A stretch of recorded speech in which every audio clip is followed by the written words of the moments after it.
back with another Tucson High superstar. Let him introduce himself. Go for it, brother. Zeke Gasca, go by Zeke. And I wrestled 13s freshman year, 20s sophomore, 26 my junior, and then 32s to end it off my senior year. Awesome. We got a little man in the building, too. Yeah. Introduce yourself, dog. Asaia Talavera. Awesome. You a wrestler, too? No. Not yet, at least? And this way, so how old are you? How old are you? 6. 6 years old? That was right around a little bit. You were a little bit younger when you started, right? Just a little bit. So let's go into that. Tell us about what was it like stepping in a wrestling room for the first time. I think you said 3 when we first started. Yeah. And for me, I remember going into that Sunnyside room, just thinking, what the hell am I getting myself into? It's hot. It's all over the place. So yeah, tell us about what it was like the first couple times wrestling. From what I remember a bunch of conditioning, like conditioning pretty much to hell and back. We conditioned, ran and everything, doing the gymnastics and everything, seeing all the older kids all the high schoolers do their backflips and stuff. It was pretty cool and made me want to learn how to do all that gymnastics Can stuff. you do a backflip? Yeah.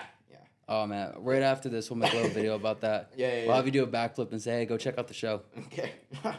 And, I remember just everybody being, like, a small community. Like, everybody, it was real nice. Everybody was really, really nice to everybody. They were all really close. Everybody was really close in that community. What room were you in when the first time you came on the wrestling scene when you're 3 years old? Sunnyside room, yeah. Ooh, okay. Yeah. Now we can relate with that. Yeah. Like, I'll tell you this. I remember when I was at Sunnyside, every time someone would open the door, I would just be like kind of open it a little bit towards to get out of towards. Yeah. Yeah, there was every time there were people. There's that back door over there near the back, so you go into the wrestling room, and then there's the mats, and then there's that back door. I remember people would just run into the door so that way it would open, so that way they could get the cold air to go in there. Oh man, that was never easy. Hey, little man, I want you to do me a favor. I want you to get on the other side of him real quick. What? That way we can get you in the shot as well. Awesome. So yeah, what was your first match like? I remember my first match. It lasted about 35 seconds. The one that I can remember is I remember my earliest match was at Tucson High. It was a freestyle tournament, and I remember I was supposed to wrestle Aiden Bostic. Yeah. And because my dad would put me up in age and up in weight for tournaments. Yeah. And I remember just getting absolutely smacked. just getting rolled. Freestyle, right? Yeah. Dude, I remember the first time I got in I can't remember what it's called, when they twist your legs up like that. Leg weights, yeah. And I was just thinking for the first 5 seconds, I was thinking like, oh man, it's like rolling down a hill or something. Yeah. But I just remember getting taken down, getting rolled up, and that was the end. Yeah. Cool. So what goes on from there? You're 3 years old. What made you want to be like, hey, I want to have messed up ears and cut weight every single day? So I didn't. Once I got into high school, I was kind of like, I don't really know about this wrestling thing. Freshman year. So were you wrestling in middle school at all? So middle school, I wrestled my 4th grade, 5th grade, and 6th grade year. 7th grade, I was supposed to wrestle, but COVID kind of messed up my 7th COVID and wrestling did not get along pretty good. Yeah, most definitely not. And so I did pretty good in middle school. I did really good. Made the finals in a bunch of tournaments and stuff. And then my 6th grade year, when I was able to, they allowed me to wrestle the Flowing Wells tournament for middle school, and I ended up winning it. You won those. So how? Because you wrestled the one in high school before, right? Yeah. What's the biggest difference? Is it like as big of a tournament? Oh no. The Nowhere middle school close? tournament is nowhere near the high school tournament. The high school tournament's it's way bigger. There's way more competition. It's a whole different beast. Yeah. Like most tournaments, like middle school tournaments compared to high school tournaments, it's a completely different beast. The clientele changes 100% Yeah. once you get over there. And everybody, especially from like the jump from middle school to high school, in skill level, it's crazy because in middle school, kids are barely starting out. They're either barely starting out or they're like pretty good. There's no in between. Yeah. And then in high school, you have the kids that have been wrestling since elementary, been wrestling since middle school, and they're like good, like God's gift to wrestling pretty much. All your Roman Bravos in the world. Yeah, exactly. And they see people like that and they want to mimic them and try to do what they do, and they end up doing it. And yeah. So you see the difference. Yeah. So you're saying you went by the time you were freshman year, kind of having second thoughts, like, hey, should I do this or not? Yeah, I didn't want to cut weight. I You didn't want to go. How much were you 113. cutting? So I was cutting from like 130 to 113. Oh, that's not 130. That's dude. I have an old school dad, man. We used to cut. His name's like I always mention him at least once every show, but his name's Augie Romero. Him and Mike Romero are like the brothers in wrestling from that era. Yeah. And yeah, I was like 5 years old cutting like 25 pounds, or 10 years old cutting like 25 pounds, Damn. man. Yeah, that's crazy. No, I didn't want to cut weight, and then talking to my coach, he was like we need you for this. The team, like this isn't just about you. The team needs you to do this for us. We need to clear up spots for other people. Yeah. All these younger kids, we need to make sure that they try to get in the lineup. And these kids aren't going to cut weight. You've done it before. We want you to at least try to clear some spots for us. So Yeah. I ended up nutting up and shutting up and just Cutting the cutting weight. figured Sure, it Corey out. helped you a bunch out with Oh that. yeah, most definitely. Yeah. So, did DeBerry also meet with you at a well when you were getting in high school? The big thing about like Sunnyside and Tucson High, Sunnyside they already have their starting 9 put out for the next like 10 years or whatever. Yeah. Tucson High, you're getting some kids that's first time stepping on a wrestling mat. Yeah. So DeBerry knew about me because I would jump between Sunnyside's and Tucson High's room. Yeah. I would James and Henry Ofesiar, we would all jump over there and jump back and forth, and then we ended up I ended up going to Tucson High, and DeBerry was like, "Oh, that's like let's go." Like that's the kid that I've been looking at for the whole time. Yeah, and so it was nice, especially with DeBerry knowing my dad, him coaching my dad in high school when he was in high school. So it was nice to see to have that familiarity. Yeah. With DeBerry. Yeah. So talk about you said that your dad was the one that got you into it. Mm-hmm. What kind of influence did he have? Because was he your coach at that point, like coaching you when you weren't at practice? So my dad would coach me. He coached me elementary and middle school. My dad was a middle school coach at Lawfer for us. He ran the team with Nicholas Pina, his dad. So his dad and my dad both coached Lawfer over there, and we wrestled for them. And my dad definitely took coaching me to another level, and it helped. And I didn't realize it would help until my junior year is when I realized, oh, he's helping me. Yeah. Whereas freshman, sophomore year, I was like, why is he on my back constantly? Dude, that's so crazy because there's so many people that have dads like that. Yeah. And they don't realize that till they're in the real world. Yeah. So what was that moment like where you realized, okay, now I get why my dad was like that with me all the time? Once I didn't qualify for state my junior year, that's when I was like, oh, everything that my dad has been telling me, keeping my diet in check, keeping my cardio in check, keeping my weightlifting in check. I haven't been doing it. Yeah. Because I was stubborn and thought I could do it myself. But clearly it's not doing anything because didn't qualify for state.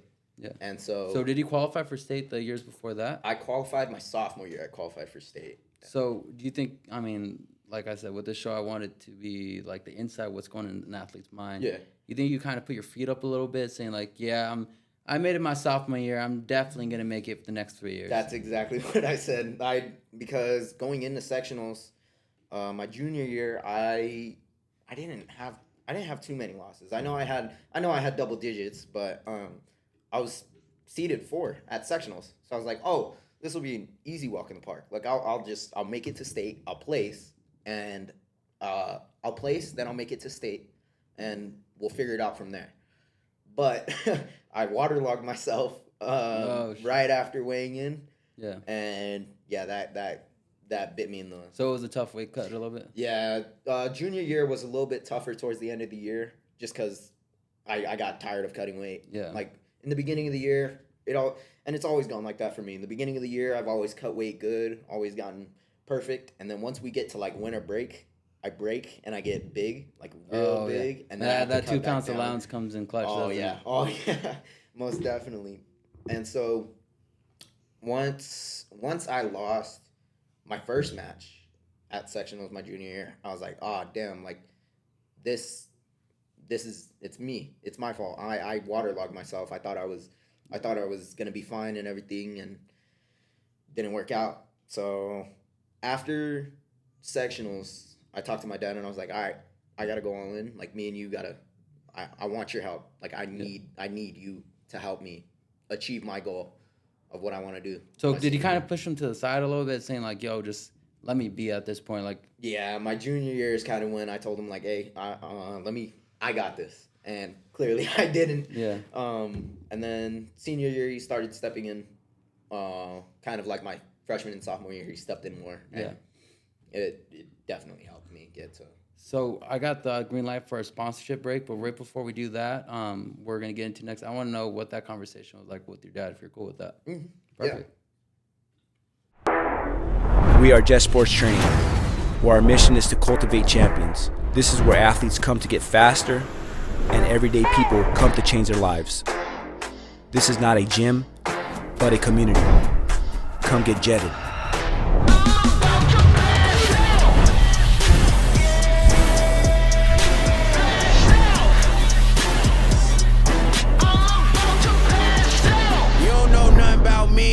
Take off in 5, 4, 3, 2, 1. Lot of y'all doubted on me. Now they like, wow, look how far you go. Legendary like all my idols, coming for it all, and I can't wait. Success just called and I got me a date. So I grabbed my ambitions and I'm on my way. Cross the wrong line and it's bad news. Might get burned like a candle. We too hot to handle. World at my feet like a sandal. I only move when I plan to. Your moves could get canceled.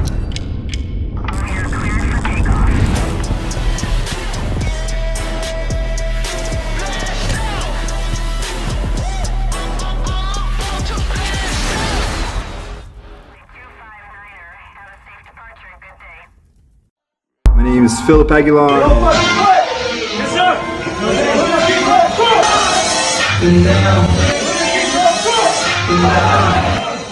We don't fucking play. We don't fucking play. Shoot this shit out of the blue.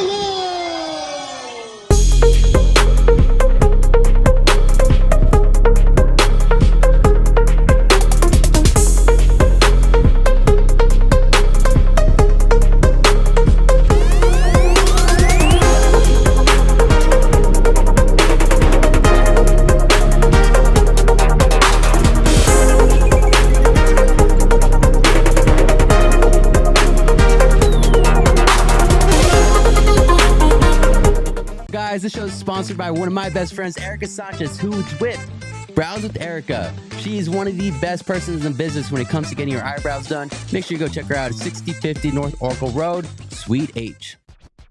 Hey guys, I gotta tell you about one of the best Brazilian Jiu-Jitsu places out there, Nogales Brazilian Jiu-Jitsu. Make sure you go check them out if you're down in Nogales and say what's up to my homie Andy Behrens. And we're back from the sponsorship break. So I want to know what that conversation was like, because that's almost like firing your coach in a way. Yeah, pretty much. So what happened with that? There was definitely a lot of arguments between me and him. It would get to a point where it's like, all right, we need to separate for a little bit, come back, and then. Was there every time we're like, let's settle in the wrestling room or anything? Oh, we wouldn't tell each other that, but it was in your head. Yeah, we would go back and forth, and in the wrestling room, I'd be like, hey, let's roll, and we'd roll, and he definitely beat me my freshman through junior year. Yeah, and then it was very emotional until I ended up putting my ego aside, realizing I'm not him. I'm not the shit anymore. I'm a kid. I'm still a kid who's learning how to wrestle. He's done this before. He's been down this road. I need to put him on my side. Yeah. But there's definitely still some times where I'm like, I know. I do it. I got it. Yeah. But I don't. like I got a parking ticket recently, and my dad told me, hey, you got to make sure you pay it off. Didn't pay it off, and then I ended up having to go to the courts and pay it off. Oh man. It was like, damn, I don't got this. Yeah, like he's right. He knows better than I do. Yeah, man. And then I actually want to switch that up. Before we start going into more your junior year, I want to know how you got into your faith, brother. Because one thing you're saying, it relates to how we see things going on in the real world. Yeah. We always think we know more than the man upstairs. Who are the people that guided you into have a life of faith? Because in high school, when I was there was challenges. I can't even imagine all the challenges you got going on staying on the right path. Yeah. So my mom's side of the family, they're all Christian. My tata before he passed away was a pastor. He was a preacher. He was a Baptist. My entire mom's side, they all grew up Baptist. They're all Christian now. They definitely helped me out, and Caleb Harris actually helped me out too with my faith during school, because he was a faithful person, and me and him would talk about it and stuff like that. Yeah. But it's definitely like something where you got to trust your faith. Yeah. Because Proverbs 3:5-6, trust in the Lord with all your heart. Exactly. So I kind of just put my trust in him by myself and let him lead me, because it wasn't me, it was him, especially during all those matches that were tough and I ended up winning them. It wasn't me. It was definitely him. So I'm gonna ask you. I've asked someone else this before. How do you turn off the meanness and grit when you? Because like for me, I remember going to a Bible study one time, talking about how you have to love your neighbor, spread love, and then going to spar right afterwards. And and all in my head is like, I'm gonna hurt him before he hurts me. Yeah. How do you make that still? How do you do the turn on and off switch? Because there's not many Christians, unless your name's Yoel Romero, that know how to freaking get punched in the face so many times, but keep going. Yeah, it's kind of like just, I mean, I've been doing wrestling for so long that it's like it's second nature to me. Yeah. It just happens without me thinking. It's like breathing. Like as soon as I step on the mat, it's go time. It's no hold barred. Yeah. Everybody's if you step on the mat with me, that's it. Like GG. We're gonna go. Yeah. We're not friends right now. We're wrestling. We're opponents right now. But once we step off the mat, I'll definitely come talk to you. Definitely. Like I've gone up to kids my senior year who I wrestled like 4 or 5 different times. Like I wrestled Gila Ridge like 4 or 5 different times, but every time he got better. And it's like every time it just got harder and harder for me to beat him. And it's like I went up to him and, hey, you're doing really good. Like you're progressing in wrestling. Yeah. Like don't feel down on yourself just because you keep losing to me. Like you're doing really, really good right now. Yeah, that's awesome. Yeah. So now talk about what's going on in your junior year, because think about it. You're going to college right now. Yeah. And you missed out state your junior year. There's not a lot of people that's the opportunity still there, because at least in the baseball world, the majority of the time you're committed by a junior. Yeah, so my junior year, I didn't really want to go to college my freshman through actually senior year pretty much. I didn't plan on going to college, didn't want to. And then once we got to like the middle of my senior year season, I was like, yeah, I'm gonna go to college. Yeah. This is Did you fall in love with it all over again or something? It's kind of like it just, once I got past that bumpy road and I saw like I can actually make this farther than what I think right now. Yeah. Because I thought I'm not good enough to make it, especially with my junior year not qualifying for state. Colleges aren't gonna look at me like I'm not that good, and I'm not good enough to do that. So I just kind of like, you know what, I can take this to the next level, and I'm gonna take it to the next level. So I reached out to Williams Baptist, and Coach Cooley took me in, and me and this guy did a visit, and then we ended up falling in love with the school. Yeah, what division is school? NAIA. Oh, that's perfect, man. There's so much. I mean, the difference between levels is not as much as people think. Yeah. Like for baseball, man, we got guys throwing 95 too. Yeah. Yeah. So, what were kind of the things the coaches told you that made you want to go there? Because I know those conversations. A lot of coaches can be like, "Hey, man, you're gonna be our guy. Yeah. There's no one coming in. You're just gonna step right in." It's almost like a sales pitch. Yeah. And what did they tell you to be like? Hey, I want to go there. Well, I kind of, once me and Coach Cooley started talking, I realized, you know what, he's a faithful man. He's somebody that I definitely want to have coaching me. Yeah. Somebody that has hard work. The team, he can tell that he wants to bring it back. Because they were really, really good, had 2 national champions, and then they just fell off. And now you can tell that he has the fire to bring it back. Yeah. And that's what I want to do. I want to help bring that team back. I want to help be the one to push the team. So, I mean, I kind of just decided, like, you know what, let's go here. Let's bring this team back to what it was, and let's get You're some gonna work be part of done. the rebuilding Yeah, process. yeah. That's awesome. And then you like what we're talking about. You rebuilt yourself going into your senior year when you brought your dad back on board. Tell us what was going on. What changed really? Like what kind of like I know with when I got back from COVID, 'cause I was a freshman when COVID happened. I remember coming back home and I'm like, oh my God, I got all my roles again.